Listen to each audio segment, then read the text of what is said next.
우리 한번 따라서 하십시다. 내가 먹는 날에는 반드시 죽으리라. 여기서 먹는 것에 그 먹는 것이 무엇이겠습니까? 선악과. 우리말로 선악과 이렇게 줄여진 말입니다. 정확하게는 선과 악을 아는 과일입니다. 선과 악을 분별할 수 있는 열매, 그런 뜻이지요.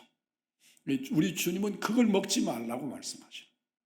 분명하게 선악과인 것을 그들에게 일러주십니다. 너희들이 그것을 먹으면 눈이 밝아질 것이고, 그리고 먹으면 어떻게 된다? 반드시 죽는다. 결국 그들은 우리가 이 말씀을 받으면서 먹으면 즉시 죽는 것으로 생각했지만 아담과 하와는 그 후 930년 이후에 그는 죽었습니다. 그로 말미암아서 이 땅의 모든 인류는 죽어야만 하게 된 것입니다. 그가 열매를 먹었습니다. 먹고 그가 죽었습니다. 그리고 그로 인하여 이 땅의 모든 그의 피를 통해 태어나는 모든 존재는 다 죽어야만 하게 된 것입니다. 하나님께서 죽음을 선포하셨습니다. 그들이 죽는다는 게 무엇이었을까요? 죽는다는 게 무엇인가를 알았을까요? 인간이기 때문에 본능적으로 알았을 겁니다. 죽는다는 것, 실체적으로 본 적이 없고 경험한 적이 없지만 그 죽음이라고 하는 것에 대해서 인간이기 때문에 실존적으로 죽음이라고 하는 것에 대한 두려움이 엄습해 왔을 겁니다. 그런데 하나님께서 그에게 죽음을 보여주십니다.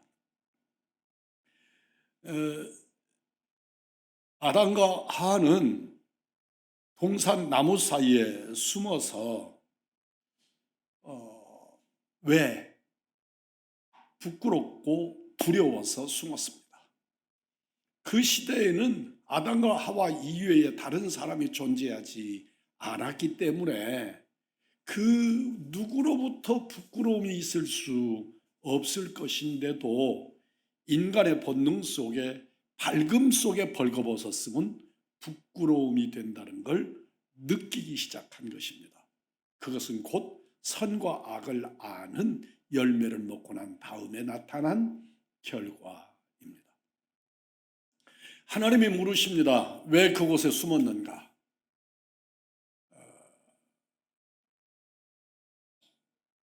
열매를 따먹고 정령 죽으리라고 하는 열매를 먹고 부끄러워서 두려워서 숨었다고 말씀을 합니다. 하나님께서 아담과 하와에게 죽음을 보여주셨습니다. 그것은 그들이 가리고 있는 나무로 만들어진 옷, 그게 옷이겠습니까? 오늘 성경은 그것을 치마라고 말하지만 그게 어디 치마이겠습니까? 인간은 본능적으로 부끄러움을 가리고자 하는 것이지요. 그런데 그 부끄러움 치마를 하나님께서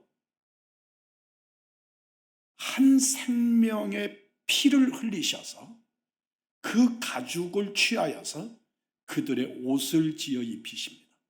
그게 가죽옷이지요. 가죽옷을 입혀주시는 겁니다. 근데 이 가죽옷이라고 하는 말은 그냥 우리는 단순하게 가죽옷 그러지만 그 가죽옷을 만들기 위해서 가죽으로 그 부끄러움을 가리게 만들기 위해서는 한 생명이 죽어야 했습니다. 그게 우리는 여러 고민 없이 양이었을 것이다. 어린 양이었을 것이다. 그렇게 이해를 하는 것이죠. 그게 양이든지 다른 짐승이든지 아무 상관없습니다. 그러나 양이었을 것이라고 우리는 여깁니다. 그 양의 옷을, 가죽을 벗겨서 그들에게 옷으로 입게 만들었다면 그들의 면전에서 양이 죽는 모습을 나무숲 속에서 숨어 지켜보았어야 했을 겁니다. 그래서 자기를 위해서 양이 죽는 것, 그 짐승이 죽는 것을 보았을 것이고, 그 죽음이라는 것이 저런 거라는 걸 실감나게 경험했을 겁니다. 물론 자기가 칼을 대거나 망치를 대거나 무엇을 하지 않았지만, 어떤 방법으로 하셨는지 모르지만 하나님이 한 생명을 취하셔서 그 생명의 가죽을 벗기고 그 가죽으로 그들의 옷을 지어 입히신 것입니다. 그들이 가죽옷을 입음으로써 그 가죽옷을 입기 위해서는 본인의 의지와 상관없고 뜻과 상관없이 죄값으로 드러난 부끄러움, 죄값으로 드러난 추위, 죄값으로 드러난 그 두려움을 감추고 보호하기 위해서 한 생명이 죽어야 한다는 것을 이들은 깨달아 경험했을 겁니다. 이때까지는 에덴 동산에는 죽음이라는 게 없었습니다. 그 한 짐승이 죽음으로 에덴에도 죽음이 찾아왔습니다. 아담과 하와는 왜 하나님의 낯을 피해서 동산나무 사이에 숨었을까요? 왜 벗었음이 두려움이 되었을까요? 말씀에 불순종함으로 죄책감이 생기고 부끄러워 나뭇잎으로 수치를 가렸으나 불안하고 두렵고 떨려서 나무 뒤에 숨었습니다. 죄의 속성입니다. 죄의 속성은 부끄러움을 유발합니다. 그리고 두렵습니다. 그래서 숨습니다. 그리고 자기를 지키기 위해서 방어하기 위한 수단을 관리하는 겁니다. 죄가 무엇입니까? 하나님과의 사이에 벽이 생긴 것이고 하나님과 분리된 것입니다.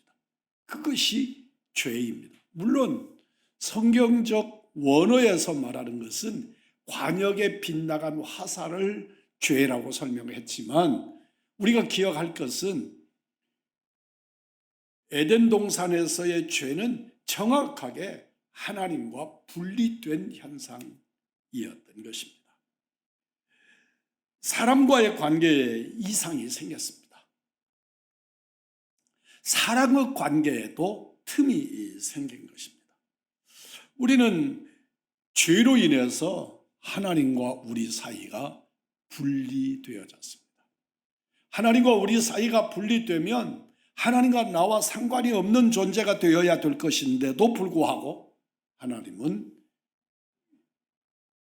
짐승을 잡아서 그 가죽을 벗겨서 그들로 하여금 그 가죽옷을 입게 만들어서 보호하시고 두려움을 줄여주시고자 한 것입니다. 우리는 통례적으로 관념적으로 이때의 짐승은 양이었을 것이다. 어린 양이었을 것이다. 저는 생각해 봅니다. 적어도 양으로 아담과 하와의 옷을 지었다면 한 사람당 한 마리 정도의 양은 죽었을 것이다. 그렇게 이해를 해본다면 에덴 동산에서 아담 몫의 양이 죽고 하와 몫의 양이 죽었을 겁니다. 피 흘림이 에덴 동산을 적신 것입니다. 무화과 나뭇잎으로 수치를 가린 아담과 하와에게 어린 양의 가죽으로 옷을 지어서 그 허물을 덮어 주셨습니다. 그 환경으로부터 몸을 보호하게 해주신 것입니다. 레위기 17장 11절입니다. 우리 한번 다 같이 읽겠습니다. 육체의 생명은 피에 있음이라. 내가 이 피를 너희에게 주어 제단에 뿌려 너희의 생명을 위하여 속죄하게 하였나니 생명이 피에 있으므로 피가 죄를 속하느니라. 아멘. 육체의 생명은 피에 있다. 피를 너희에게 주어서 내가 이 피를 너희에게 주어 제단에 뿌려 결국 이 가죽을 벗긴 이 짐승의 피를 우리의 속죄제로 사용했을 것이라는 것입니다. 육체의 생명은 피에 있다. 피가 죄를 속한다. 잊지 않기를 바랍니다. 여기에는 우리 주 예수 그리스도의 십자가의 보혈의 역사로 이어지는 것입니다. 그 후 아담은 이 땅에서 930년을 살았고 하와는 생명을 이어갈 수 있는 은총을 얻게 된 것입니다. 그때까지 하와는 이름을 따로 부르지 않고 여자라 하고 불렀습니다. 그러나 이제는 그의 이름을 하와라 하고 불러서 모든 산자의 어머니라 어미라 하는 이름을 갖게 된 것입니다. 아담은 사람이라는 뜻입니다. 아담, 그 이름을 우리말로 번역하면 사람입니다. 하와는 산자의 어미라, 어머니라, 여자라 하는 이름인 것입니다. 참으로 우리 주님께서 정령 죽을 수밖에 없는 사람, 정령 죽음이 마땅한 사람이지만 하나님은 그 생명을 일순간에 버리지 아니하시고 그를 보호해 주시고 그에게 대속의 역사를 일으키시고 피 흘림의 역사를 통해 구원하시고 보호해 주시고 지켜주시고 속죄의 역사를 일어나게 한 것입니다. 하나님의 세상을 이처럼 사랑하셔서 세상에 있는 자기 사람들을 사랑하시되 끝까지 사랑하심으로 말씀이 육신이 되어 이 땅에 오셔서 우리 죄를 대속하신 희생의 어린 양이 되어 주신 줄 믿습니다. 오늘 여러분과 제가 이 땅에서 그 무엇으로 구원받을 만한 이름을 따로 얻지 못했습니다. 우리에게는 불교의 부처님을 믿어도 되고 이슬람의 마호멧을 믿어도 되는 것이 아니고 오직 여호와 하나님만이 나의 아버지시요 나의 구원의 능력이신데 우리 구주 예수 그리스도가 어린 양 되셔서 피 흘려 대속해 주신 역사를 믿음으로 구원받게 하신 줄 믿습니다. 우리는 이것 믿어도 되고 저것 믿어도 되는 사람이 아닙니다. 우리는 나의 생명을 구원하시는 속죄의 어린 양은 우리 구주 예수 그리스도 한 분 이외에는 존재하지 않습니다. 우리 주님은 우리 생명 구원의 길이시고 진리시고 생명 되십니다. 그러므로 우리 주 예수 그리스도를 통하지 않고는 하나님의 나라에 도저히 아무도 어떻게도 갈 수 없습니다. 우리 의왕중앙교회 성도 여러분들은 어떤 상황이 되어도 그저 구호가 아니라 우리의 신앙 고백으로 오직 예수의 이름으로 십자가 백성이 되어져서 천국을 이루는 우리들이 되어야 될 줄 믿습니다.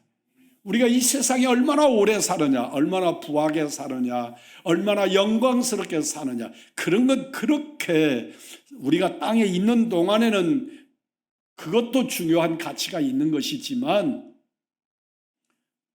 진정 우리에게 가치 있고 중요한 것은 우리 구주 예수 그리스도의 이름으로 의롭다 하심을 얻고 하나님 나라의 백성이 되는 것인 줄 믿습니다. 진실로 가죽옷은 하나님의 절대적인 공효와 무한한 사랑의 표징입니다. 가죽옷을 입힐 때, 에덴에서 가죽옷을 입힐 때 그들이 범죄하기 전이 아니고 범죄한 이유라는 사실을 잊어서는 안 됩니다. 우리 주님은 내가 죄가 없을 때 내게 옷을 입혀주시고 지켜주시고 보호해주시고 이렇게 하신 것이 아니고 세상에서 버림받아 두렵고 부끄럽고 떨리고 심지어 이 아담이 에덴 동산에서 내쫓겼을 때 누군가가 나를 죽일 거라고 두려워 떨 때 우리 하나님은 지키시겠다고 돌보시겠다고 약속하시는 것을 봅니다.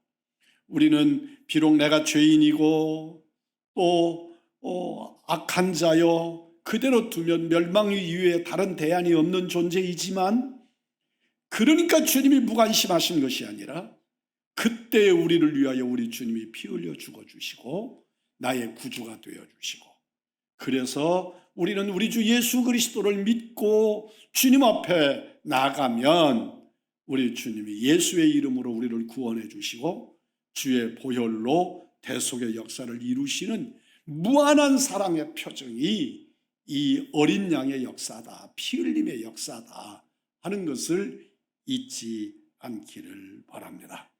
이 가죽옷의 비밀을 기억하십시오. 우리 주님이 나를 위하여 피 흘려 죽어주심으로 구원의 가죽옷을 입혀주신 줄 믿습니다. 오늘 우리 모두가 예수 이름으로 구원의 옷을 입고 예수님의 보혈로 구원의 가죽옷을 입고 오늘 또 하나님 나라에 이르는 의의 백성들, 하나님의 사람들이 되시기를 우리 구주 예수 그리스도의 이름으로